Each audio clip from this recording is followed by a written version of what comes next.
विमल बहुत परेशान था। उसे समझ में नहीं आ रहा था कि वो इस परिस्थिति से कैसे निपटे। वो अपनी माँ को बहुत चाहता था, किंतु उसकी पत्नी और बच्चे उसकी माँ से बहुत दूर भागते थे, क्योंकि उसकी माँ की एक आंख नहीं थी, साथ ही उसकी कमर भी 90 अंश पर झुकी थी। वैसे वह अपना काम सब खुद कर लेती है, किंतु फिर भी वो उसकी पत्नी और बच्चों के लिए हमेशा खटकती है। दादी, आप ऊपर के कमरे में जाओ, मेरे दोस्त आ रहे हैं। विमल के बेटे अखिल ने बड़े बेरुखी से कहा। पर बेटा, मैं तो यहाँ बहुत दूर बैठी हूँ, विमल की माँ ने बहुत प्यार से कहा। नहीं, आप उनके सामने मत रहो, वो मुझे चिढ़ाते हैं, अखिल ने ज़ोर से डांटते हुए कहा। क्या हुआ अखिल, क्यों चिल्ला रहे हो? विमल की पत्नी कामिनी ने किचन से ही आवाज़ लगाई। देखो ना माँ, ये दादी यहाँ ड्राइंग रूम में बैठी हैं और मेरे दोस्त आ रहे हैं, अखिल ने शिकायत भरे लहजे में कहा। माँ जी, आप ऊपर चली जाओ, क्यों हम लोगों को लजवाती हो? कामिनी ने बेटे का पक्ष लेते हुए कहा। बेचारी सरस्वती चुपचाप उठकर जीने के सहारे ऊपर जाने लगी। कमर झुकी होने के कारण उन्हें ऊपर चढ़ने में बहुत परेशानी हो रही थी, किंतु वो पूरी ताकत से ऊपर के एक अकेले कोने वाले कमरे में जाकर बैठ गई। विमल बाजू के कमरे से सब सुन रहा था। उसे कष्ट हो रहा था कि उसकी माँ को अपमानित होना पड़ रहा है, किंतु वह असहाय था। अगर वो कुछ कहता तो पत्नी और बच्चे उसका विरोध करने लगते हैं। दूसरे उनके तर्क भी सही लगते हैं। चूँकि वो एक प्रशासनिक अधिकारी था, उसका सामाजिक स्तर बहुत ऊंचा था। उसकी ससुराल भी एक उच्च घराने में थी, अतः वह चुपचाप इस तरह हर दिन अपनी माँ को अपमानित होते देखता रहता था। रात को विमल की पत्नी ने कहा, देखो जी, अब कुछ करो। कल कलेक्टर साहब की पत्नी आई थी, माँ जी अपने देसी धुन धार में उनसे मिली। मुझे बहुत शर्म आ रही थी, बताते हुए कि ये मेरी सास हैं। मैंने कह दिया कि दूर की रिश्तेदार हैं, इलाज कराने आई हैं। विमल को रोना आ गया, किंतु फिर भी वह चुप रहा। उसे समझ नहीं आ रहा था कि वह क्या करे। अपने बेटे की मनस्थिति को सरस्वती अच्छी तरह से जानती थी और बेटे को कोई कष्ट ना हो, इसलिए वो हर बात को चुपचाप सह लेती थी। विमल बहुत उदास रहने लगा। एक तरफ परिवार और सामाजिक स्तर पर जीने की प्रतिबद्धता थी, तो दूसरी ओर माँ। आखिर माँ से अपने बेटे की यह हालत नहीं देखी गई।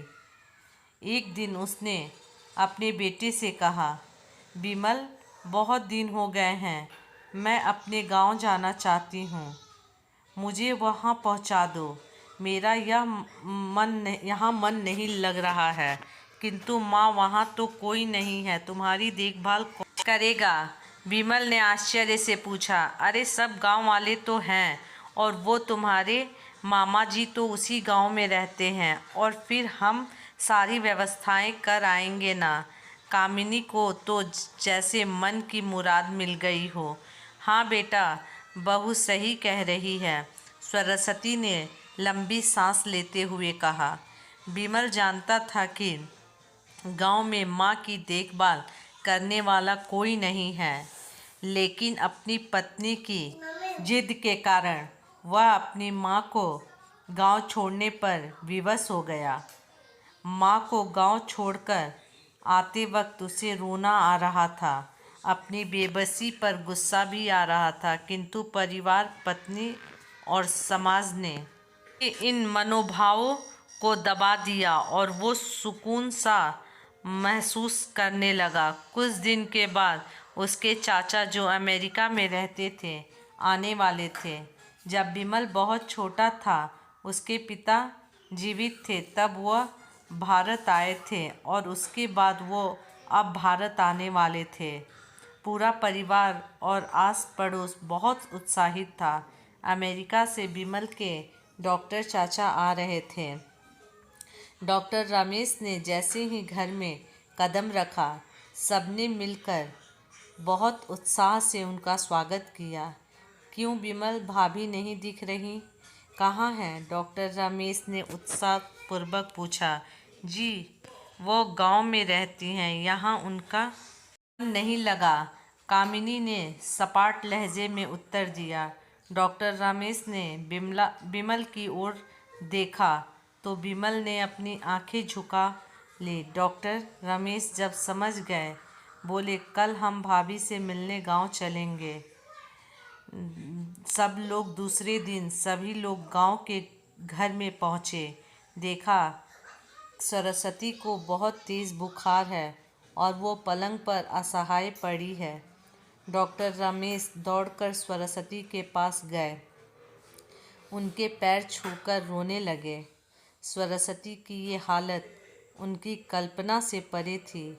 वहाँ बेटा विमल, तूने तो नाज उजागर कर दिया। अपनी माँ को ये हालत देखकर तो शर्म भी नहीं आ रही होगी। डॉक्टर रमेश ने विमल को लगभग डांटते हुए कहा।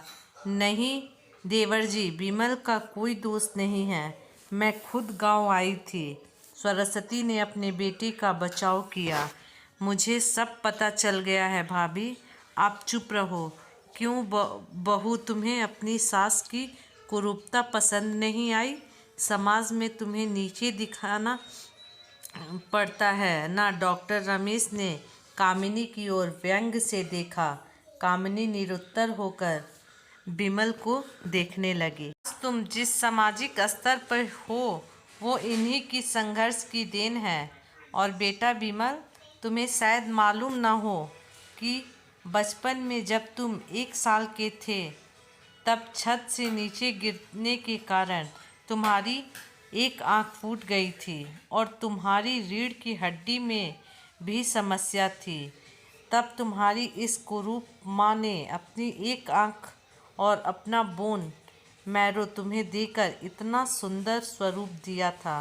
कामिनी बेटा, इतने सालों तक संघर्ष करके बेटे को प्रशासनिक अधिकारी बनाने वाली इस संघर्षशील औरत की तुम लोगों ने यह दशा कर दी, तुम्हें ईश्वर कभी माफ़ नहीं करेगा। डॉक्टर रमेश की आंखों से आंसू जलधार बह रही थी। अब भाभी, आप मेरे साथ अमेरिका जाएंगे, यहाँ इन स्वार्थी लोगों के बीच में नहीं रहेंगे। डॉक्टर रमेश ने सरस्वती से कहा। विमल को तो काटो तो खून नहीं था। डॉक्टर रमेश जो उसके चाचा थे, उन्होंने जो राज बताया, उसके बाद तो विमल को यही लग रहा था कि उससे ज़्यादा पापी इंसान इस दुनिया में कोई और नहीं है। वह दौड़ता गया और माँ सरस्वती के कदमों से लिपट गया। माँ, मेरा अपराध अक्षम्य है। मैं जानबूझकर चुप्पी साधे रहा, आपका अपमान करवाता रहा। अब सिर्फ आप ही घर में मेरे साथ रहेंगी और कोई नहीं। विमल ने आज्ञान दृष्टि से अपनी पत्नी और बच्चों को देखा। कामिनी को भी बहुत पश्चाताप हो रहा था, किंतु उसकी हिम्मत नहीं हो रही थी कि वो सरस्वती से आंख मिलाए। सरस्वती ने कामिनी की मन स्थिति को समझकर उसको पुचकारते हुए अपने पास बुलाया और विमल को डांटते हुए कहा, खबरदार, जो मेरी बहू को मुझसे अलग करने की कोशिश की तो तुझे ही घर से बाहर निकाल दूंगी। कामिनी और बच्चों ने सरस्वती के पैर पड़ते हुए अपने व्यवहार पर माफ़ी मांगी और माँ के हृदय ने सबको माफ़ कर दिया। दोस्तों, यदि मेरी कहानी अच्छी लगे तो लाइक, सब्सक्राइब, कमेंट, शेयर ज़रूर करें।